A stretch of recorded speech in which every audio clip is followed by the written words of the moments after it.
কস্তুরীর famous কচুপাতা চিংড়ি, সেটা আমরা সবাই জানি। আজ সেই কচুপাতা চিংড়িকে বানাবো একটু অন্যরকমভাবে। বানানোর কায়দাটা একই থাকবে, শুধু কচু পাতার জায়গায় থাকবে কচি কচি ফ্রেশ লাউ পাতা। তাহলে শুরু করি। প্রথমে কয়েকটা কুচি লাউ পাতা নিয়ে ভালো করে ধুয়ে আপনি যতটা মিহিভাবে কুচি করতে পারেন ঠিক ততটাই কুচি করে নিন। হলো, এবার পরিমাণ মতো চিংড়ি নিয়ে তার খোসা ছাড়িয়ে নিন। এবার শিলে কালো সর্ষে, নারকেল, কাঁচা ঝালকে খুব মিহিভাবে বেটে নিন। এবার একটা প্লেটের মধ্যে ছাড়ানো চিংড়ি একে একে নুন, হলুদ, বাটা মশলা আর বেশ খানিকটা সর্ষের তেল দিয়ে খুব ভালোভাবে মেখে নিন।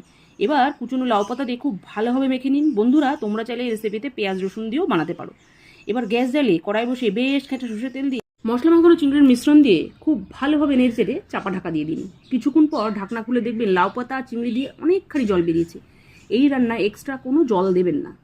চিংড়ি আর লাউ পাতা থেকে যা জল বেরিয়েছে তাতেই পুরো রান্নাটা হবে। এইভাবে কিছুক্ষণ নাড়াচাড়া পর দেখবেন জল অনেকটাই শুকিয়ে গেছে, লাউ পাতা আর চিংড়ি প্রায় সেদ্ধ হয়ে গেছে।